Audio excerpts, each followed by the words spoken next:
There's some disturbing new details about the security situation in Libya we've been following in the weeks and months leading up to the attack on our consulate. That assault killed 4 Americans, including our ambassador. And according to some brand new documents, several U.S. diplomats requested extra security prior to those attacks at that location. Their requests, it's turning out, were repeatedly denied. South Carolina Congressman Trey Gowdy is a member of the House Committee on Oversight and Government Reform and the House Judiciary Committee. Congressman, thank you for joining us.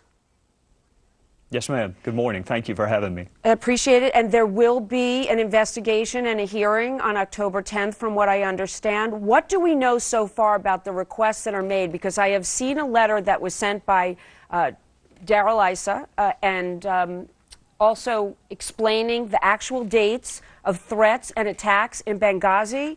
It's pretty stunning how many there were before then.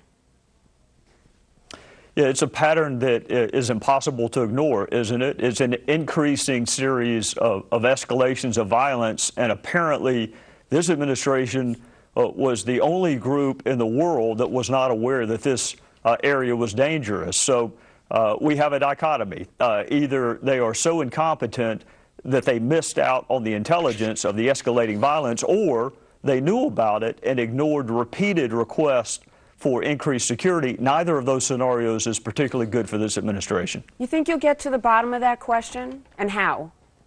I promise you we will. Yes, it may take 20 months like it did with Fast and Furious, but when you have 4 dead Americans and you have an administration that went on all the Sunday talk shows and blamed this on a video, in fact, said as a matter of fact it was not premeditated or pre-planned, you have another dichotomy. Either they intentionally misled the American people and Congress, or they are so negligent and reckless that they didn't bother to get the facts before they tried to explain it. I promise you we're going to get to the bottom of it.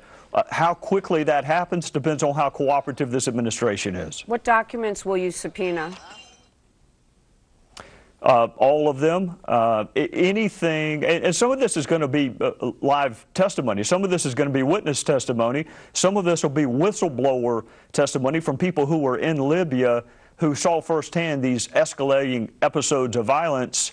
I'm a former prosecutor, so the witnesses that I would like would be specifically people who alerted this administration this is a dangerous situation, we need increased security, and those requests for help were denied. And it's interesting to note that the investigation that is supposed to tell us who's responsible for these murders, that area is so violent, the FBI cannot go in and conduct their investigation right now. So I want you to imagine this, this backdrop, that the area is too dangerous for the FBI, but it wasn't dangerous enough for this administration to increase security.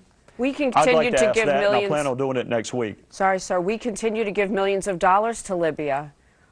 We can't even access the site for an investigation with the FBI on the ground. Where is that money going, and why are we continuing to give money to the country? Do we know where they're spending it? We don't, which is why many of us voted no on the most recent continuing resolution that kept government going, but it also included money for people like Libya, who are not cooperating with this investigation.